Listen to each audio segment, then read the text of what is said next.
Ini bukan review, ini promosi produk. Promosi produk yang tidak berbayar. Promosi produk yang gue lakukan supaya siapa tahu brand HP yang satu ini notice, lalu masukin HP-nya ke Indonesia. Guys, bercanda ya, ini bukan video promosi. Ini adalah quick review dari gue tentang Nothing Phone 3a Pro. Yang mungkin tone-nya sedikit mirip kayak video promosi karena gue suka banget sama smartphone yang satu ini. Ini adalah salah satu mid-range phone terbaik di pasaran, walau bukan pasar Indonesia ya, karena nggak resmi. Di Malaysia harganya Rp2.000, sekitar 7 jutaan karena kurs kita yang lagi jelek banget.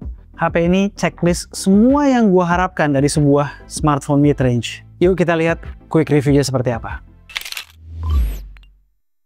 Seperti biasa, spek lengkap adanya di deskripsi. Gue mencoba untuk ngambil intisari HP-nya aja. Gue rasa nggak perlu bicara panjang lebar tentang konsep desain sebuah Nothing Phone lagi ya. Desainnya unik karena lampu LED stripes di back covernya yang dinamakan glyph. Bisa diatur buat notifikasi, ngikutin beat musik, dan bahkan buat feel light ketika moto. Buat gue pribadi ini bukan gimmick, terutama karena gue suka naruh HP dalam keadaan telungkup dan glyph notification-nya sangat berguna. Oh ya, nggak lupa ya, ketika kita taruh tengkurap, kita bisa set supaya HP-nya auto silent dan cuma glyph yang nyala kalau ada notif. Namanya flip to glyph. Di luar sistem glyph tadi, Nothing Phone 3a Pro ini build quality-nya bagus banget. Belakangnya kaca, frame plastik, feel dipegangnya rada mirip Galaxy A55, A56. Intinya sih ini salah satu HP mid-range paling premium yang pernah gue pegang.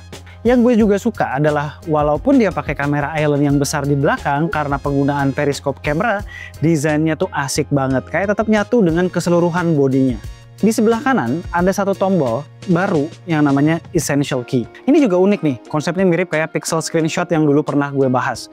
Dia screenshot apa yang ada di layar kita, kumpulin jadi satu di Essential Space, lalu dengan AI dia generate rangkuman, range, schedule reminder berdasarkan konteks yang ada di screenshot tersebut. Ini bisa banget ya ngebantu workflow orang yang kayak gue, yang suka secara nggak sengaja nemu random information yang butuh gue collect. Dan kalau ada waktu senggang bisa baca lagi semua dengan efisien. Untuk stereo speakernya bagus, haptics-nya solid, karakternya tuh garing bukan empuk. Kekurangan terbesar dari desainnya menurut gue ada di IP rating yang masih IP64. Untuk urusan display, cukup standar HP kekinian dengan layar OLED Full HD Plus 120Hz ya. Outdoor visibility-nya juga bagus. Untuk dapur pacunya pakai Snapdragon 7S Gen 3 yang overall cukup banget buat sehari-hari. Nggak pernah sekalipun gue mengalami problem performa di daily use. Kalau buat game gue nggak rekomen ya, bukan karena nggak kuat atau gimana, tapi kayak di Mobile Legends gini opsi grafis tuh banyak yang nggak kebuka. Ini bukan problem besar buat gue karena gue nggak expect HP dengan style seperti ini bakalan gue pakai gaming. Nggak. Cuma ya FYI aja. Yang kurang oke adalah storage-nya yang masih pakai UFS 2.2. Kalau kata Nothing, buat menghemat biaya. Yang luar biasa adalah baterainya. SoC-nya sendiri memang udah irit. Namun ditandem lagi dengan optimisasi yang baik, gue bisa dapat screen on time antara 7,5 sampai 8,5 jam cuy. Dengan baterai yang cuma 5.000 mAh. Gue nggak ngerti ya software magic apa yang digunakan di sini. Kalau habis dia bisa narik up to 50 watt dengan charger PDPPS yang kita nggak dikasih dari dalam box. Kira-kira sejam lebih dikit lah dari kosong sampai full. Nah, yang penting juga di sini dengan dia menggunakan SoC Snapdragon 7S Gen 3, dia udah dapat akses ke ISP-nya Snapdragon untuk handle kamera yang lumayan bagus. Kamera di Nothing Phone 3a Pro itu nggak nothing banget. Sebelum-sebelumnya gue banyak kecewanya sama kamera Nothing. Dari warna yang aneh, detail yang kurang, sampai dynamic range yang nggak oke. Apalagi videonya. Parah. Sekarang banyak banget improvementnya, terutama di bagian fotografi. Tele-nya juga udah periskop. Bisa tele makro pula. Goks. Nih, beberapa shots yang udah gue ambil selama ini.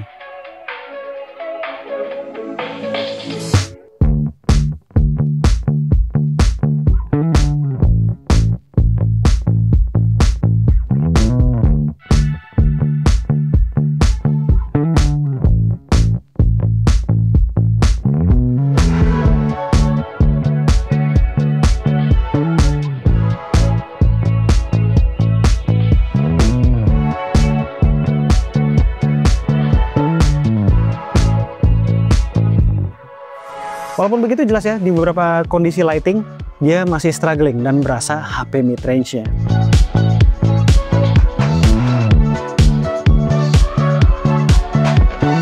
Yang menarik dari fotografinya adalah kita bisa pakai custom LUT dan apply jadi filter baru. Lalu kita bisa create preset dengan settingan LUT, exposure, lensa, mode, dan preset tersebut bisa kita share lagi supaya orang lain bisa pakai, bisa by QR bahkan. Asli ini konsep yang menurut gue seru banget.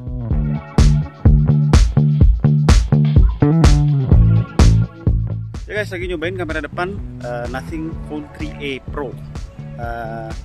Ini pakai 4K 30 settingan tertinggi, dan kalau 1080p bisa 60 fps. Ini di 4K stabilisasi oke, fps juga stabil, pakai panning aman, image quality juga bagus ya. Jadi yang gue suka adalah dia nggak maksa settingan 4K 60 misalnya, tapi nggak stabil, nggak, dia stick di 4K 30, dan ini 60 fps nya. Bagus juga. Jadi settingan yang available adalah settingan yang optimal. Jadi dia nggak maksa settingan tinggi-tinggian tapi nggak bagus. Nah, ini bagus banget, serius. Ini 4K 30 fps kamera belakang, stabil. Coba kak, sini kak. Image quality juga bagus. Terus kalau kita lihat dynamic range juga nice ya. Dan nggak cuma pas pindah-pindah lensa ya, cuman memang di 4K 30 maupun di 1080 60 itu emang nggak bisa ke lensa tele, nggak bisa rekam di lensa tele.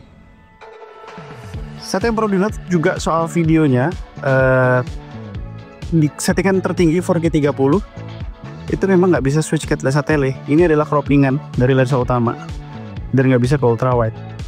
Dan kalau kita rubah jadi 1080 60 juga sama, itu masih pakai croppingan lensa utama. Jadi dia baru bisa di ultra wide dan telenya dipakai kalau di settingan 1080 30, dan ini bisa pindah-pindah lensa. Ini kekurangannya ya soal video.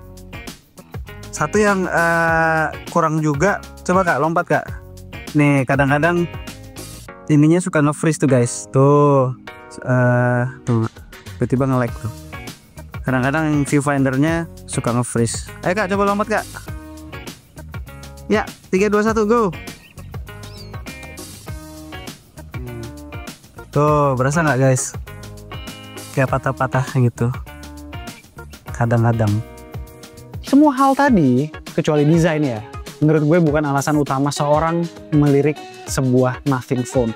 80% decisionnya datang dari keinginan menikmati UI dari Nothing OS.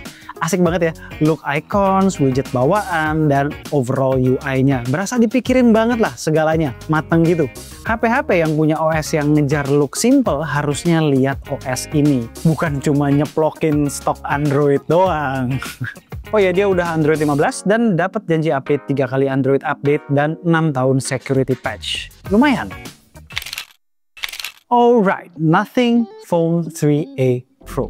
Dear Nothing, Calpay, I hope you're watching this video. I really wish you have a plan selling Nothing phone in Indonesia. You already have a partnership with Era Group to sell your wireless earphones here. It would be awesome if you guys start exploring the possibility of selling Nothing phones too. Motorola and Honor made strong comebacks earlier this year. I'm pretty sure Nothing has a solid chance in Indonesia, a market of 270 million people. In my opinion, this phone has taken Nothing to another level that Nothing hasn't shown in previous phones. I seriously love this mid-ranger and can't wait for the flagship device supposedly coming out later this year. Yuk, bantu mention Calpay, CEO of Nothing. Siapa tahu kan jadi beneran bisa dijual resmi di Indonesia. Sampai di mana hari itu beneran kejadian, kita belinya di Gondrai Store dulu aja. Link udah gue taruh di deskripsi. Alright, sekian aja video dari gue kali ini. Gue Alesa and this is K2G. Tunggu racun-racun kami berikutnya.